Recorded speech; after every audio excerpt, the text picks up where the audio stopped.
So it appears that rumors are swirling that Starfield is going to PlayStation. This is actually the one game that I have wanted to go to PlayStation. I'm surprised that games like Doom: The Dark Ages will make it to PlayStation before Starfield. But I think there was a message that this game was designed to send to PlayStation when Phil and his cohorts acquired Bethesda. Many of you remember that the acquisition for Activision Blizzard King brought out the real story that they were trying to money hat the game and make it a timed exclusive on PlayStation. This is Sony themselves. And so when Xbox caught wind of that, they decided, you know what? PlayStation, you guys can go pound sand somewhere. We're going to leverage two things: our existing relationship with Bethesda and the war chest of funds.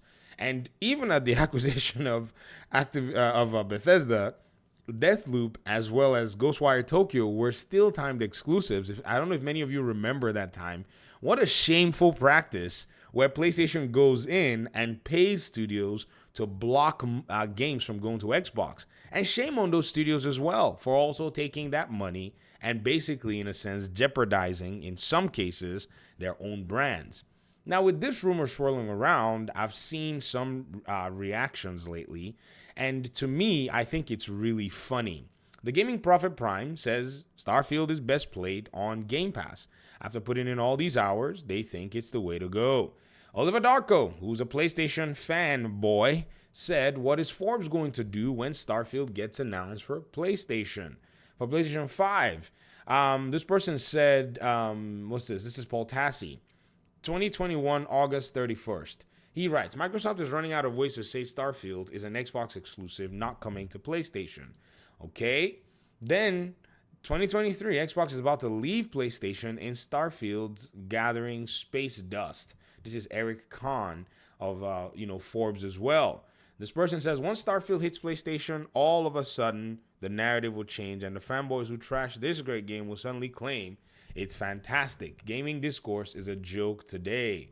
Now, the PlayStation fanboys are hyped about Bethesda's Starfield coming to PS5, are suddenly calling it GOTY after trashing it as mid and garbage when it wasn't on their platform. TCMF Games says Starfield coming to PS5, a PlayStation logo has been spotted on a creation club website. The creation has since been removed as of now. PlayStation come to PS5 has been rumored. Starfield come to PS5 has been rumored, and there are no red lines as to which Xbox games will come to PS5. Now, there are different conversations surrounding this at the end of the day. And to be very honest, I mean, to see the PlayStation community maybe be excited, I don't know what the reaction is at this point in time, because it's not like anybody is surprised anymore, is one thing. But here's another thing that I'm seeing. I'm seeing some Xbox fans complain that they're not fond of this. In fact, some of them are saying that they're going to move to PC. This is the last Xbox I'm buying. This is the last console I'm buying. I'm moving to PlayStation. I'm going to move to PC and all of the above. And I say, by all means, if you want to move to PlayStation, I support that decision. I mean, because it's your decision at the end of the day. But there's one decision that, even though I support because it's your money, it's your decision, you have to, basically take heed very fast. Here's the thing. Console gamers, in the conversations that I've had about, making the move to PC, have given different reasons why moving to PC is not a viable option for most of them. In fact, in some cases, there are, reasons like, what do they call it? Convenience, not being in a position where you have to tinker. There are other reasons like, I just sit there and plug and play. I don't have to worry about driver updates and all this stuff. There's you can just sit on a couch excuses or reasons, however you call them. And, you have physical reasons, copies, and all that stuff. And I have to say, you're going to be sacrificing all those things that you have on console to move to PC. And it doesn't seem like your motives are actually ready for that renegade aspect of the conversation.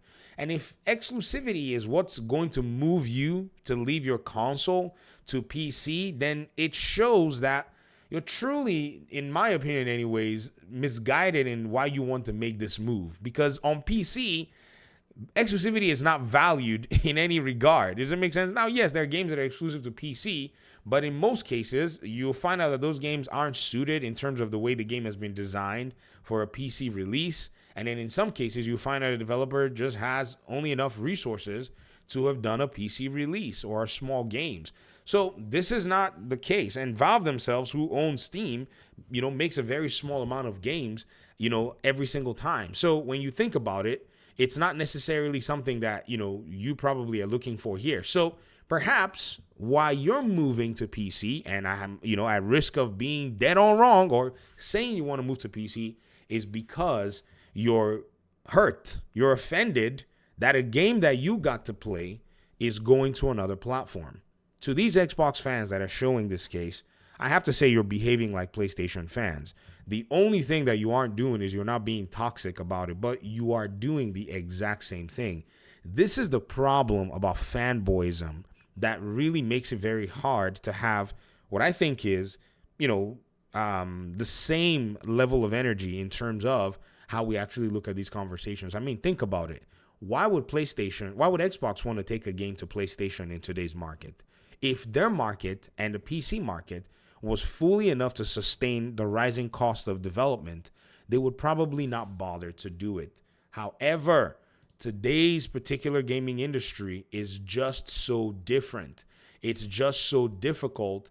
If you actually do not move your games to platforms where they're going to sell, what you're going to realize is your teams are going to be starved of money. If you cannot do that, if you cannot, in my opinion anyways, find a sustainable way for your teams to make money by selling their games, you'd have to fire them. So here's what I'm asking those so-called Xbox fans that are in this position. Why do you want Xbox to face the same financial strain that PlayStation is admittedly facing, closing down their own studios, firing their own developers, and even studios that have worked with them on a work-for-hire basis like Ballistic Moon closing down because contracts aren't being renewed? Are there no more games to make? There are. There are a lot of games to make. Ballistic Moon could have made any game for them or remade any of their older games that they've refused to make if it's remakes they want to do when there's 20-year-old God of War out there and all these other titles, right?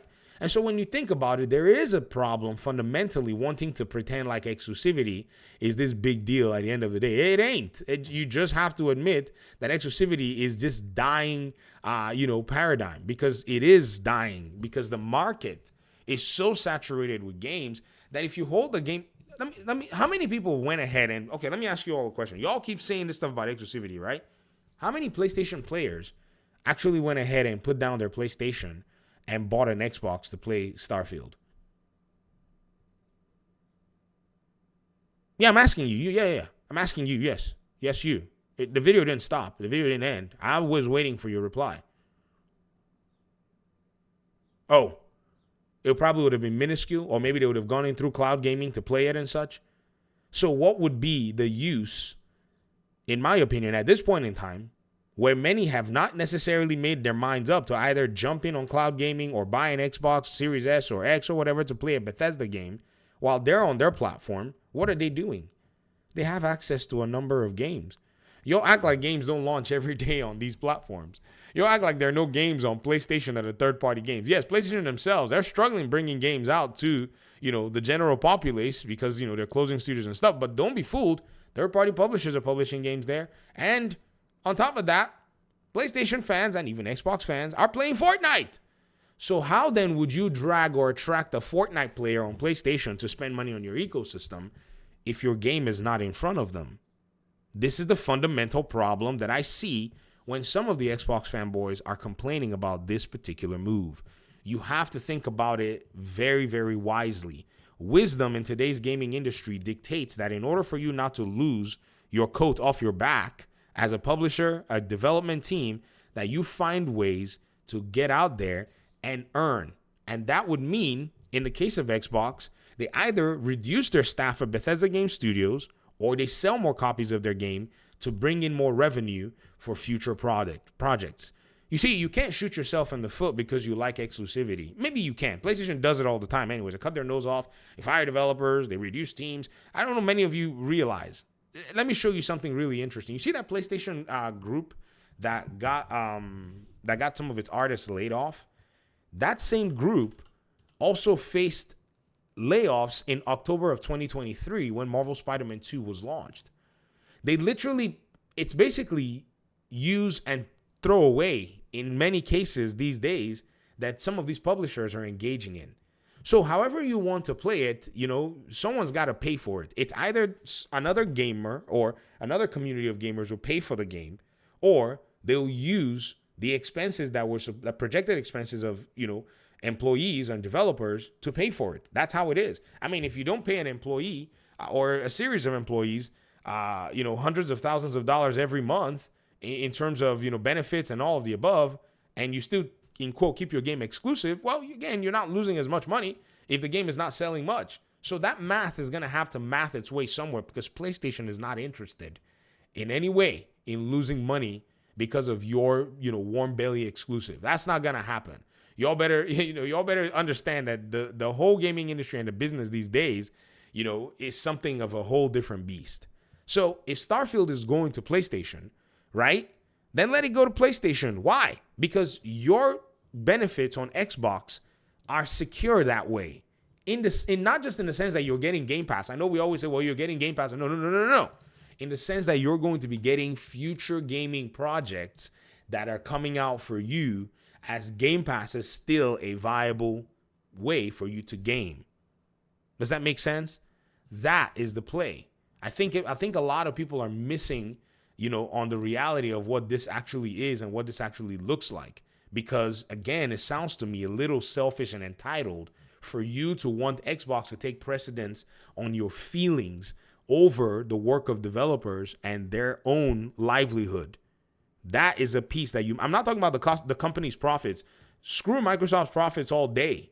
But the studio themselves, if those profits are not coming in, those developers are going to be basically, the victims of that. PlayStation is showing you how it's done. So if y'all like that PlayStation methodology, by all means, move to PlayStation where they do it very well. You feel me? Thanks for watching the video. Appreciate you guys' time and audience, and hopefully we'll talk pretty soon in another one. Peace out.